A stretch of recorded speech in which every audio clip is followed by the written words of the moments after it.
Millions have used anabolic steroids, including those you'd least suspect. No drug is so reviled, yet so misunderstood. The fact of the matter is, you want our athletes using steroids. From researchers, users, and abusers come stories from inside the world of steroids and a view of how steroids work from inside the body. What do we know about the real risks? And you cannot prove cause and effect. You just can't do it. And can science separate fact from fiction in the steroids debate? In 2005, some of baseball's greatest players addressed Congress on steroid use in professional sports. Members of the committee, distinguished guests, my name is Jose Canseco, and for 17 years I played professional baseball. In his book and during testimony, Canseco spoke of rampant steroid use in baseball. Since then, more heroes have fallen. In 2007, Major League Baseball took a major blow. In a massive investigation, the Mitchell Report implicated over 80 players from all 30 clubs for using performance-enhancing substances. Those named included home run record holder Barry Bonds and star pitcher Roger Clemens. Both have denied the accusations. But for pro athletes in all sports, millions of dollars and world records can ride on gaining the slightest edge. And that's when many turn to steroids.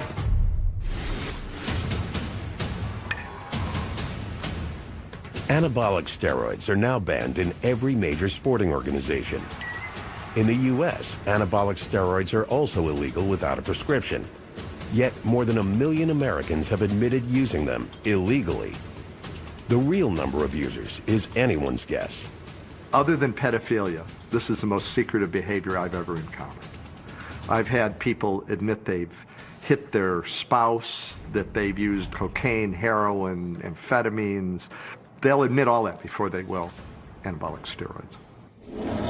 In pro sports, adamant denials are par for the course. Are you taking the fifth? I'm not here to discuss the past. I have never used steroids, period. There's probably not an athlete alive at any level that hasn't considered using steroids, at least at some point in their career. Are steroids dangerous? Many doctors say yes. How dangerous? Doctors disagree. I'm far more concerned about tobacco and alcohol, methamphetamines, crystal meth, cocaine and heroin by a long shot than I am anabolic steroids.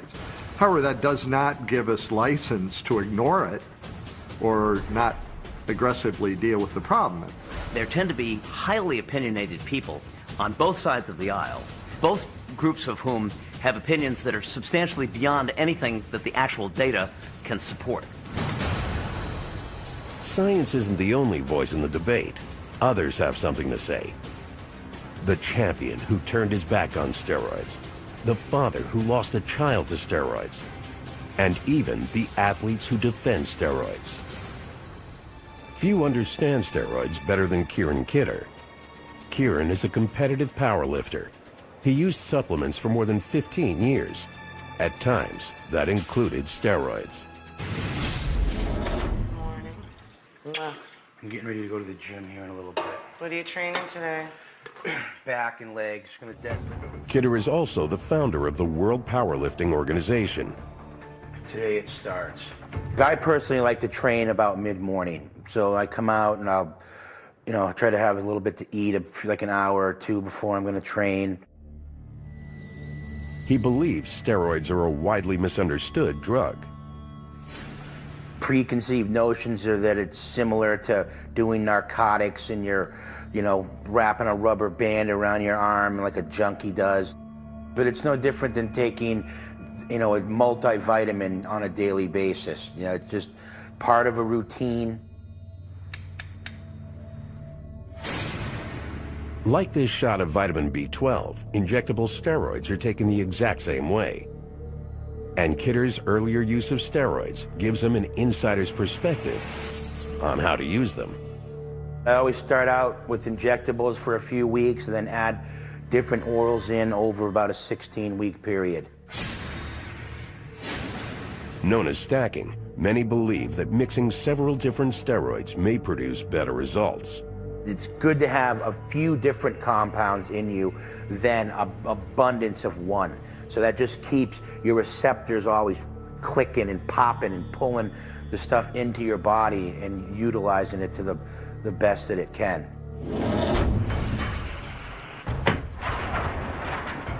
Many experts believe that steroids can push the physiologic limits of the muscle, making it bigger, faster, and stronger than it could get naturally.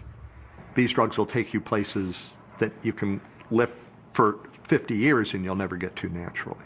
They're that potent. Steroids affect the body by enhancing the natural process of muscle building. The key to building muscle is protein synthesis and cellular repair. Skeletal muscle is made up of long fibrous chains containing proteins. Bundles of thousands of fibers make up the muscle itself. When an athlete engages in a heavy workout, this structure is damaged, causing micro tears in the muscle fibers. The body naturally repairs this damage by mending the torn fibers. The result is a muscle that's larger and stronger than before.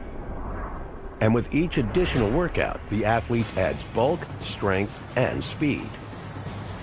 With steroids, muscle repair can come faster, much faster.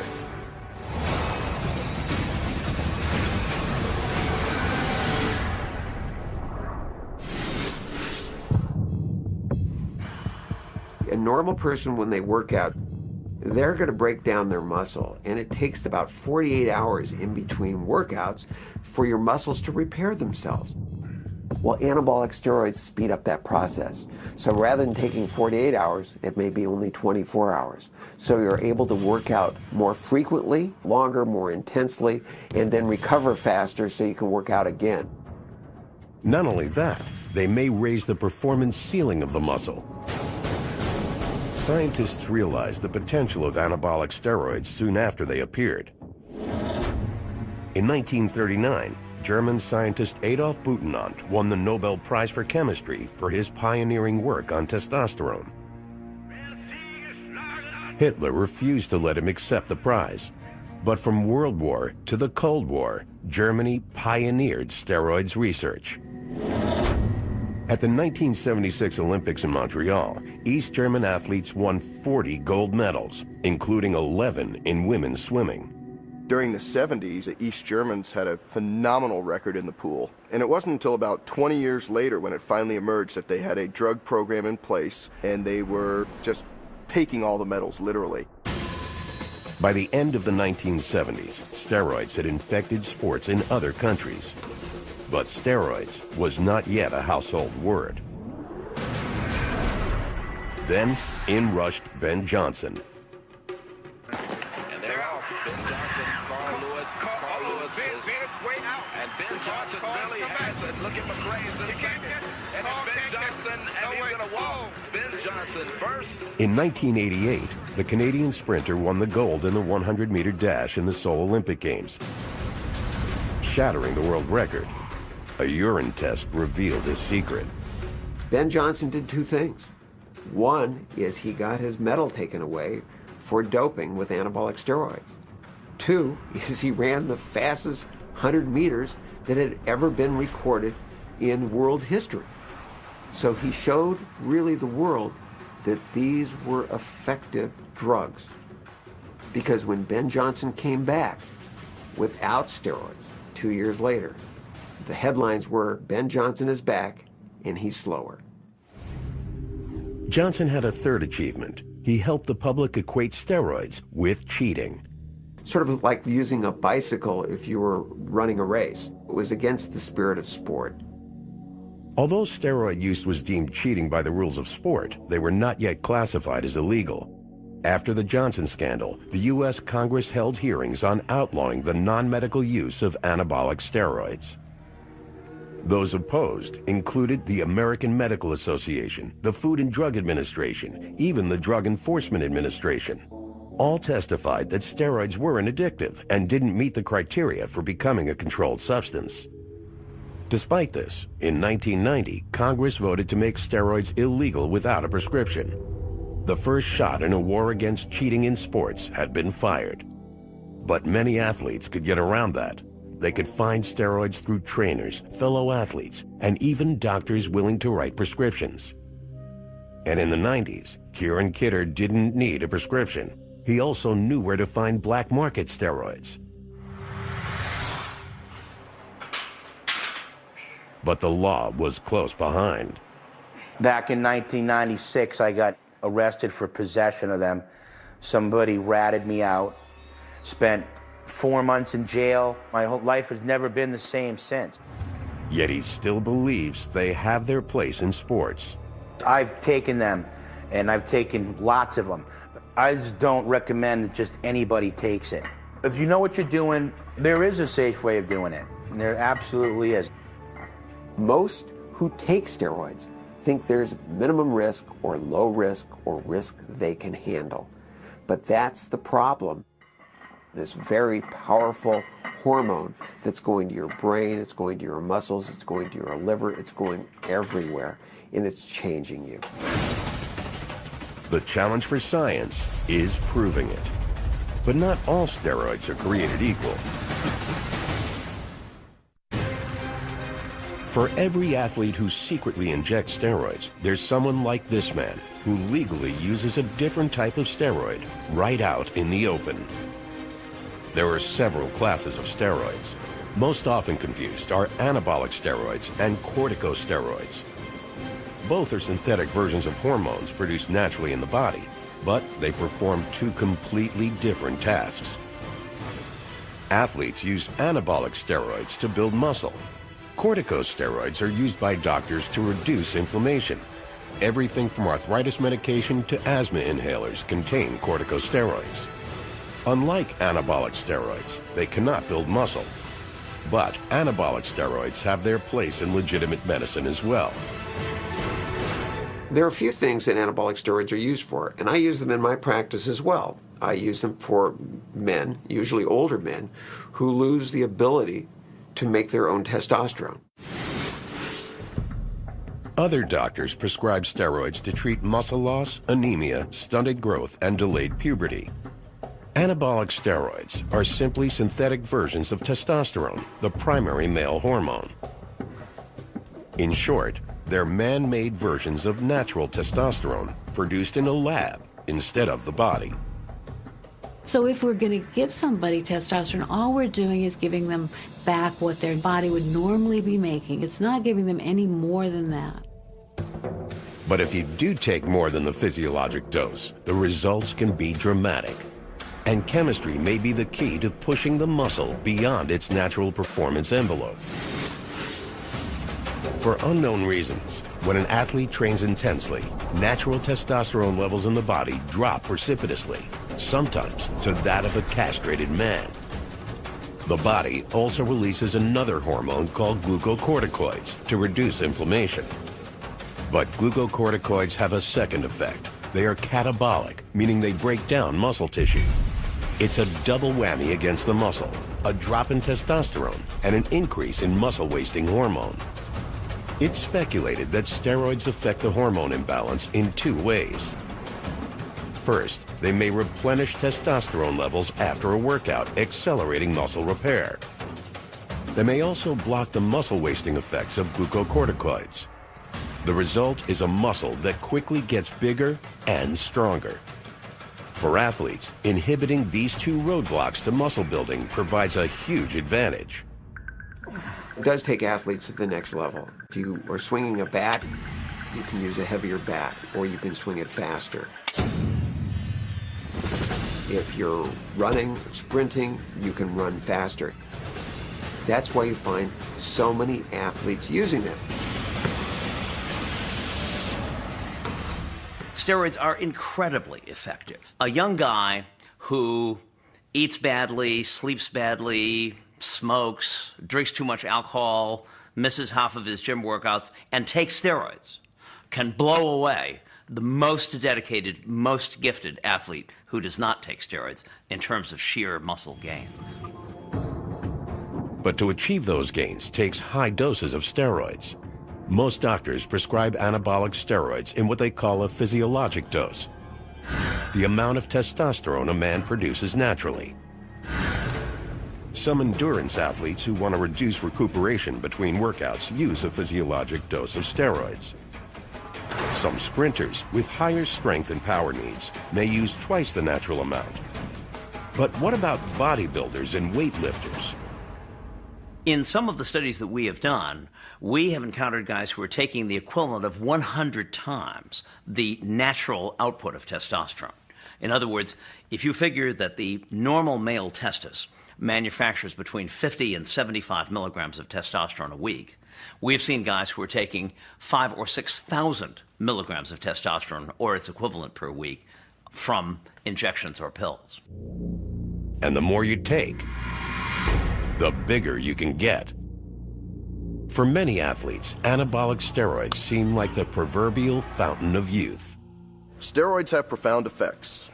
You could see results in as little as 2 weeks, maybe even less. You'll start to actually see an increase in muscle size pretty rapidly. If you train for endurance, your muscles are going to take on endurance-like characteristics. If you train for strength, your muscles are going to take on strength characteristics.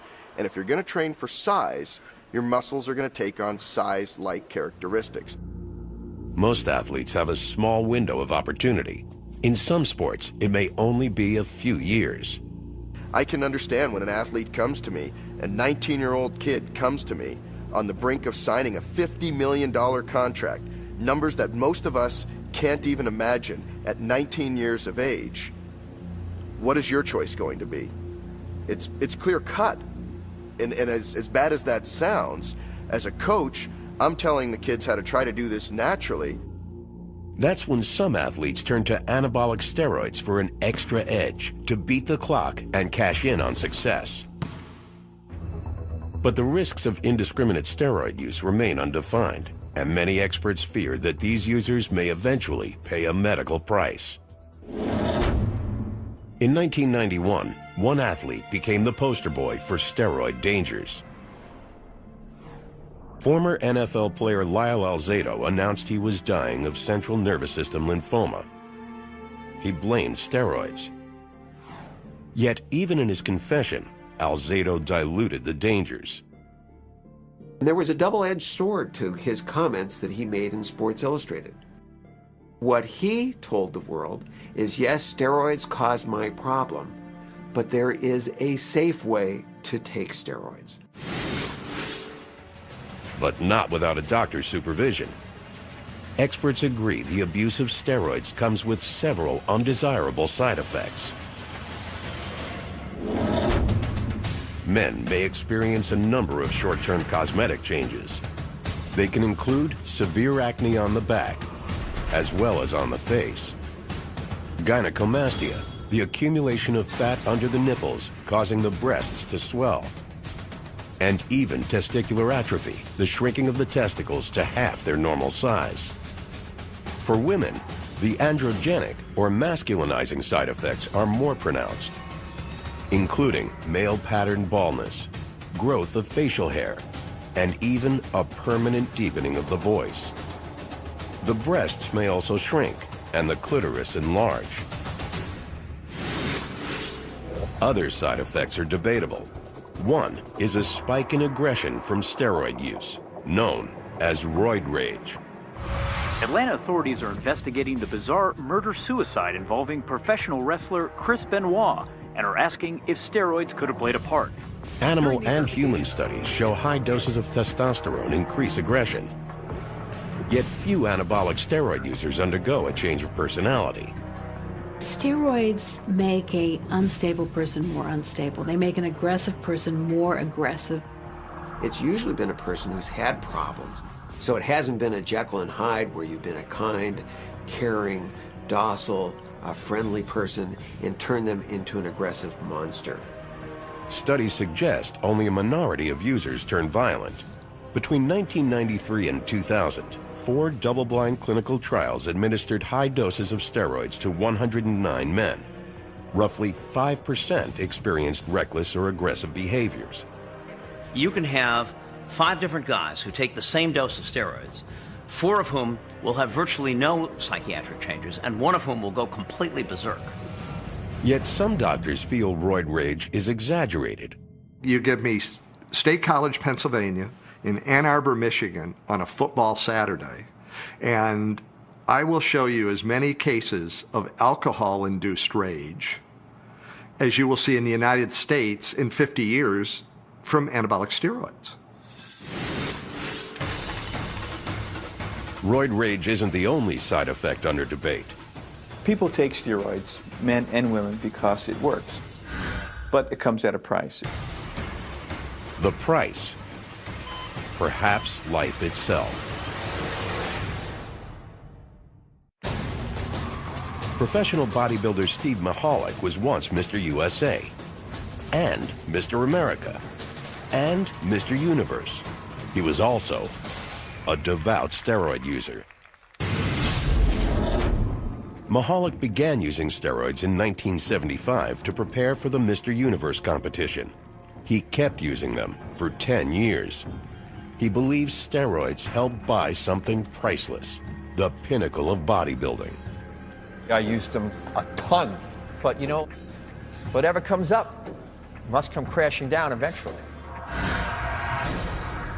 Finally, I collapsed on the stage and went to the hospital, and I had 2 grapefruit-sized tumors on my liver. Mahalik embodied what many scientists believe.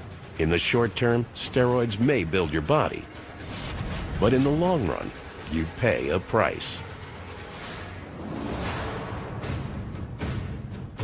On the outside, a steroid user might just look bigger, more masculine. But on the inside, doctors believe this could happen.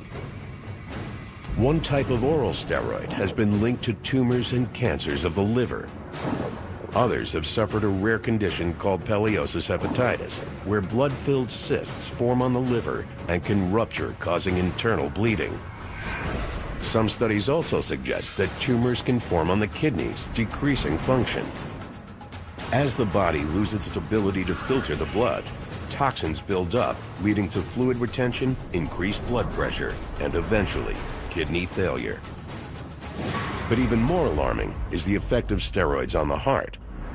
Steroids can dramatically alter cholesterol levels, increasing the risk of heart attack or stroke. A catalog of life-threatening diseases.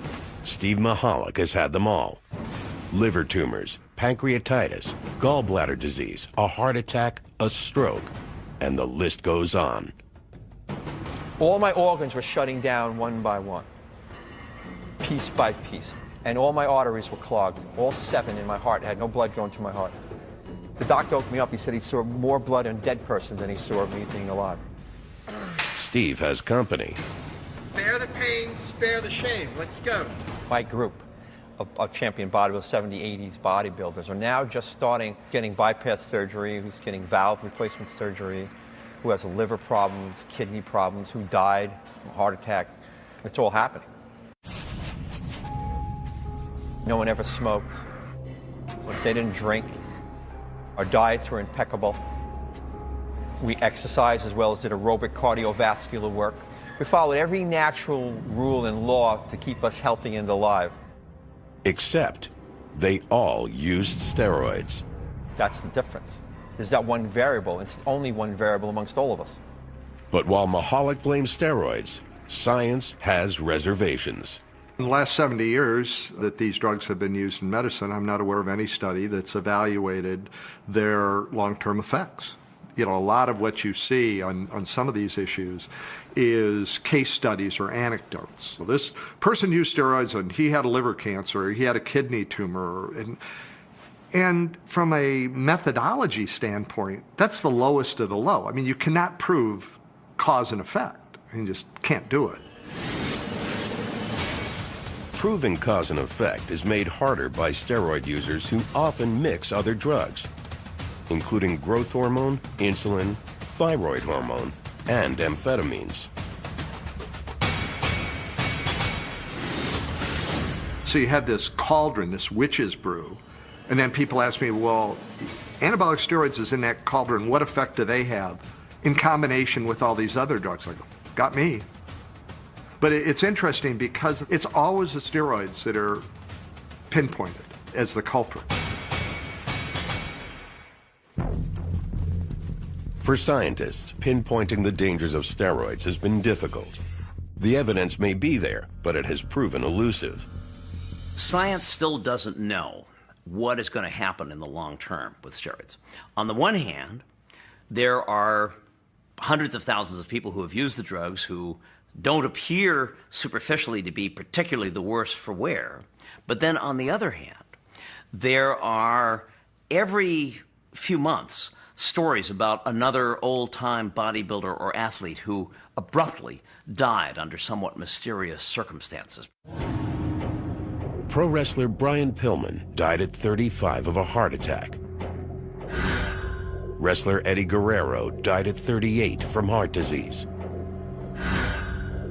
And Davey Boy Smith was dead at 39. 3 deaths in the last decade, all from heart disease, and all with a common suspect. For years, doctors have suspected a link between steroids and heart disease. Steroids lower the level of HDL cholesterol in the bloodstream. Also known as good cholesterol, doctors believe HDL protects the cardiovascular system from heart disease. While steroid users may look perfectly healthy on the outside, the inside can tell a different story. Steroids can also dramatically raise bad cholesterol, or LDL.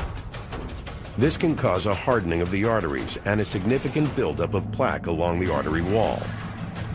As plaque clogs the artery, blood flow is restricted. If left unchecked, it can cause a heart attack. Likewise, if any plaque breaks off, it can lodge in smaller blood vessels, causing a heart attack or stroke.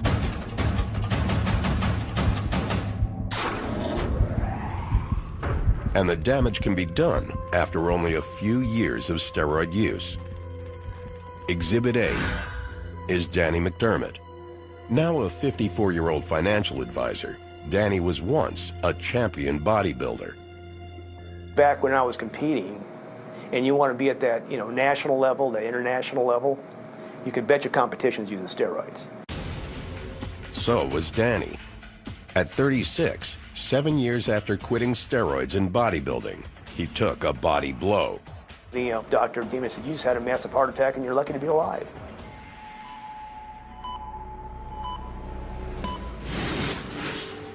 McDermott is now a patient of Dr. Larry Santora, a director of cardiac CT at California's Orange County Heart Institute. In the fall of 2006, Santora published the first ever observational study on steroids and heart disease. It was also the first study to use an electron beam CT scanner to see how much plaque had built up in steroid users.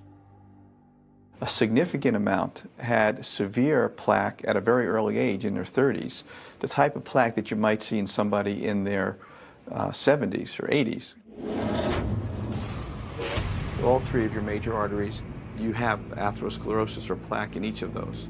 To get to this level of bodybuilding and a professional athlete who uses it and performs, they're going to need to take it for several years, and that's when you're going to start to see the effect. And these guys have been doing it for 10, 12, 15 years, and they're going to die suddenly. We're going to see people, instead of dying in their 70s or late 60s, in their 40s, 50s, maybe even in their mid-30s. I'm lucky that I got through all that so far, but I don't think I would do it again. Knowing what I know today, I would not do it again. Despite his findings, Santora can't prove his fears. His study group was too small to draw big conclusions.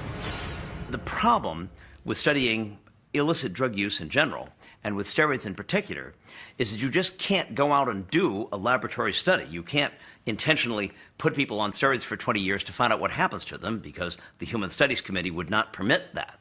So for ethical reasons, the only way that you can study these phenomena is just to go out there in nature and see what you can find. And when you do that, there are all kinds of methodological limitations which make it hard to get convincing, solid results without the risk of some sort of distortion. As doctors search for answers, some steroid users ignore the danger signs. Some doctors blame their own profession. It took the medical community an amazingly long time to actually concede that steroids do work. Even today, you can still find, for example, in the physician's desk reference, statements that steroids have no value for enhancing athletic performance.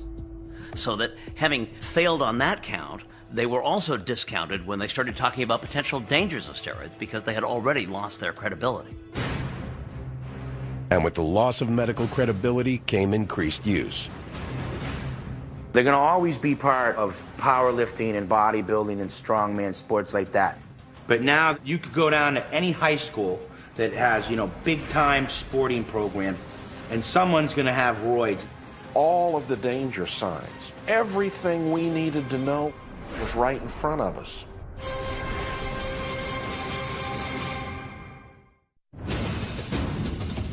In the Tour de France, blowouts usually happen during the race.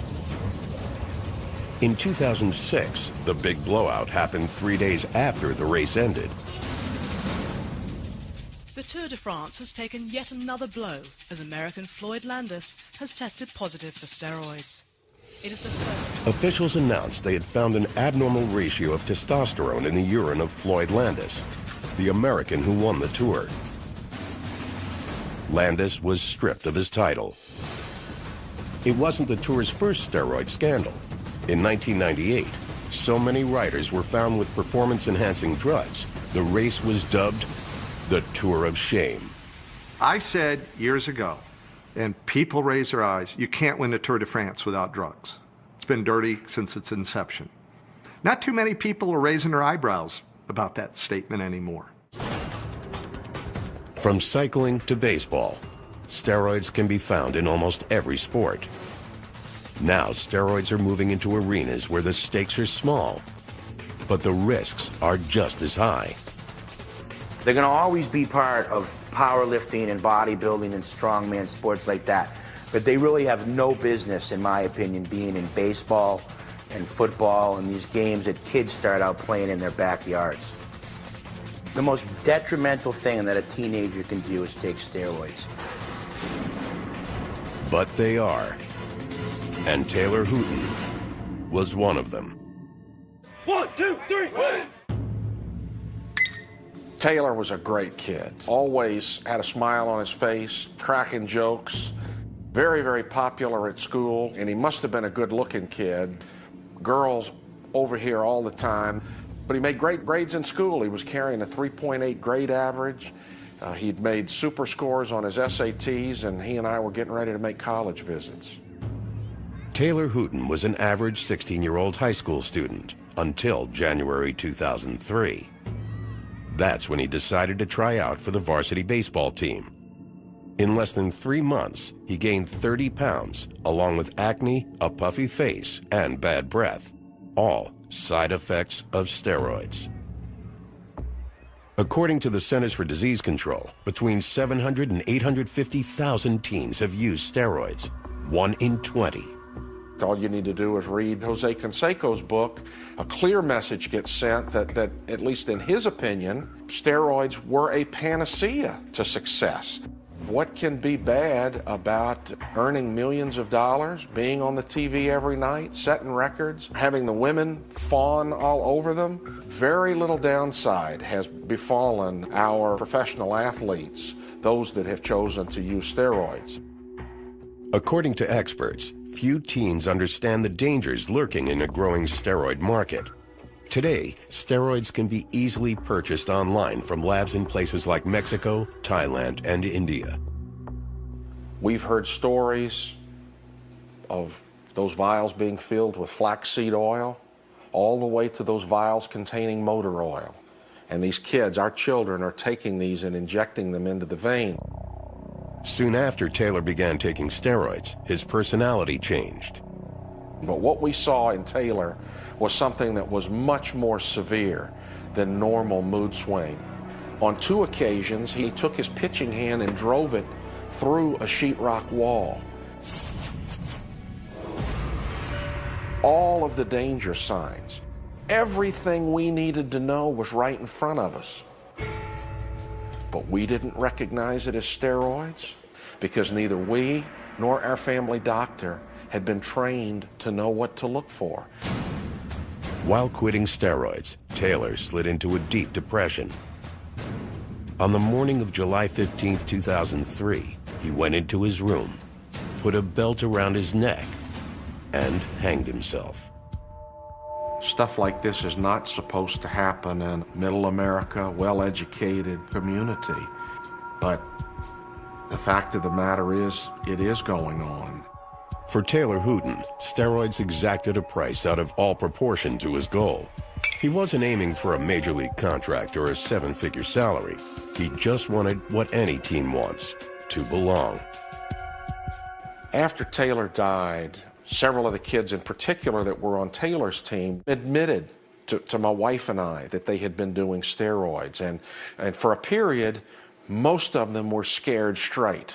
But something happened over time, something that's really, really scary. A number of those kids went back to using anabolic steroids within a few weeks after we put Taylor in the ground.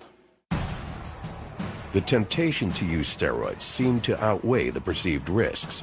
But what could cause a healthy teen to take his own life? The answer lies deep in the brain. When you take steroids, your hypothalamus in your brain sees all of this steroid coming in from the outside. And so it sends a message down to the testis saying, we've already got plenty of steroids on board, don't manufacture any more, there's ample on supply already. Overwhelmed, the testes shut down, a condition called hypogonadism. Taylor stopped taking steroids cold turkey, leaving him low on testosterone and high on risk. They get profound depressions and they even get suicidal during that period when their testosterone level is low before the testis can come back online. In one survey of adults who use steroids, 4% reported attempting suicide during withdrawal. Other experts believe the numbers are far lower, but for Don Hooten, the statistics don't change his reality. His home run ball from June 16th of 2001, and the reason that's important, it was his first and at the same time his very last home run. I got to go chasing this out in the weeds after he hit it, very much like a dad would do when your kid's just hit his first home run. Don Hooten now runs a foundation in Taylor's name to protect other teens from steroids. In 2007, Texas passed Taylor's Law, the nation's largest steroid screening program for high school athletes. But today, the fastest growing group of steroid users are not high school students or professional athletes. The stereotypical perception is some giant freak with a syringe sticking out of his forehead and you know, it's gonna eat my children for lunch, and you know, that's just the people that are like that's their perception.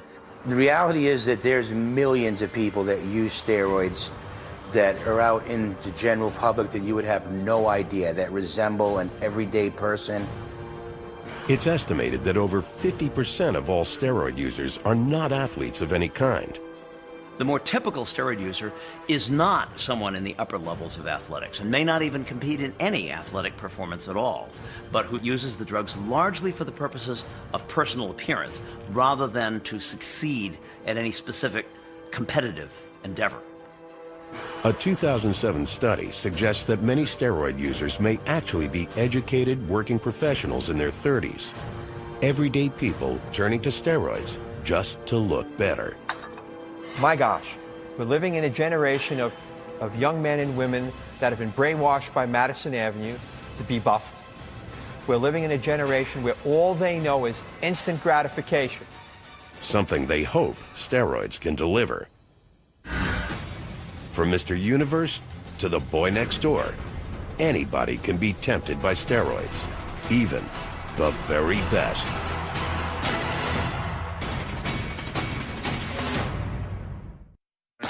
And they're out. At the 2000 Summer Olympics in Sydney, the American track and field star Marion Jones won 5 medals. Sports writers crowned her the greatest female athlete in the world. However, in 2007, she admitted using steroids while training for the Summer Games. Her world records were invalidated, her medals forfeited. At age 31, one of the world's greatest female athletes announced her retirement from her sport. As a trainer, do I want my athletes on steroids? Well, obviously not. But as a consumer, you're demanding the very best out of athletes. And those athletes are going to do what they can to get that to happen. And when they do that, they start to push that limit. And that's a limit that, unfortunately is found in that anabolic steroid. If athletes still use steroids in the most drug-tested competition, where won't they use them? Oddly, in the very sport where they may be most abused. In an ocean of steroids, a handful of athletes are swimming against the tide. In Portland, Maine, begins a competition with unusual athletes, natural bodybuilders, rebels in a sport infected by steroids. These athletes reject steroids, both the benefits and the costs. And no one knows the costs better than their coach, former Mr. Universe and ex-steroid user, Steve Mahalik. Okay, guys, this is what it's all about. All that hard work we put in the gym just amounts to a few minutes on stage, so just really enjoy yourself. From Watertown, Massachusetts, please welcome contestant number 8, Michael Manovian.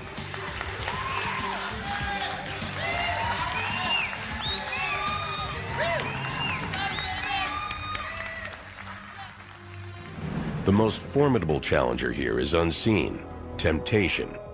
Winning is intoxicating, and steroids are enticing, even to a man they'd nearly killed. I will have suffered through the stroke, the heart attack, the liver disorders, the mental disorders, the mental anguish. But would I personally do it again? Yes, listen to the draw of that stuff. For one moment in time, Steve Mahalik was the best there was on planet Earth. Number one. That's a hard thing to discount. Come on, everything you got. At Mahalik's gym on Long Island, he trains a new generation of bodybuilders to do as he says, not as he did. These kids and these grown men need a leader. They need someone who's been there. They need someone who can take them to the place they want to go without getting sick or ill.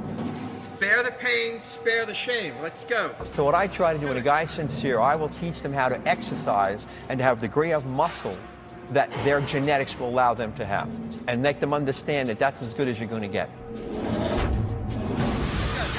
more, come on. I'm looking, I'm watching their muscles. They got a lot in them. There you go, baby. All right. It's very difficult for them to win in the arena of the steroid contest and bodybuilding. You can win clean in natural contests, and you can win clean up to certain levels in pro contests. Boy, from golfer to bodybuilder. Just after that, you cannot. That's the truth. It's a harsh reality for athletes. For many, steroids can be priceless. The difference between a salary and a fortune. Between mediocrity and stardom. One of our patients was able to summarize it in just a single word, namely, why should I be Clark Kent when I can be Superman? If there was a drug available to allow a journalist to win the Pulitzer or allow me to win the Nobel Prize, I pretty well think they'd be injecting that drug on the steps of Old Main here at Penn State. Other experts place blame elsewhere. I think the people to blame are us, the consumers of sport. We want to see numbers. We want to see performances. We want to see more home runs. We want to see faster 100-meter dashes. The fact of the matter is, you want our athletes using steroids. And you're, wrapping a rubber band around your arm like a junkie does. But it's no different than taking, a multivitamin on a daily basis. It's just part of a routine. Like this shot of vitamin B12, injectable steroids are taken the exact same way. And Kidder's earlier use of steroids gives them an insider's perspective on how to use them. I always start out with injectables for a few weeks and then add, different orals in over about a 16-week period. Known as stacking, many believe that mixing several different steroids may produce better results. It's good to have a few different compounds in you than an abundance of one. So that just keeps your receptors always clicking and popping and pulling the stuff into your body and utilizing it to the best that it can. In 2007, Major League Baseball took a major blow. In a massive investigation, the Mitchell Report implicated over 80 players from all 30 clubs for using performance-enhancing substances. Those named included home run record holder Barry Bonds and star pitcher Roger Clemens. Both have denied the accusations. But for pro athletes in all sports, millions of dollars and world records can ride on gaining the slightest edge. And that's when many turn to steroids.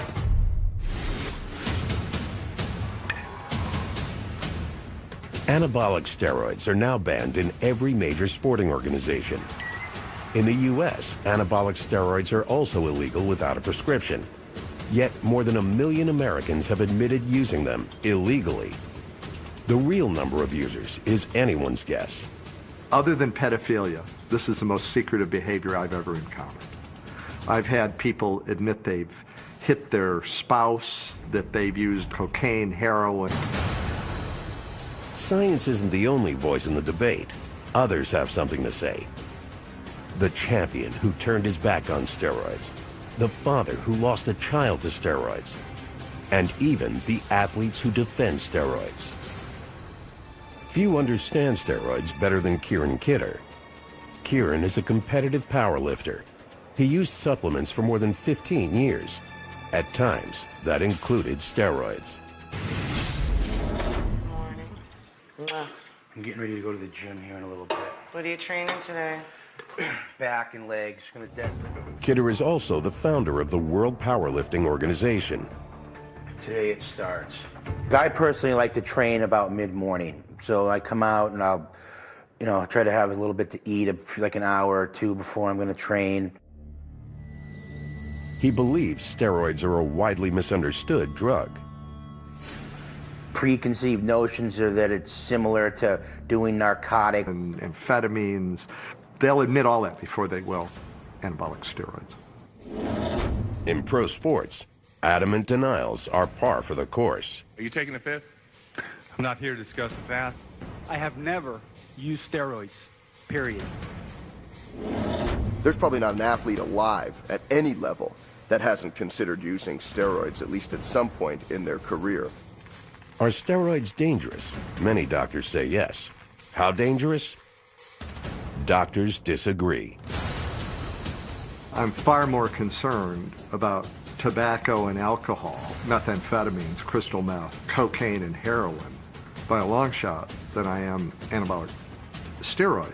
However, that does not give us license to ignore it or not aggressively deal with the problem.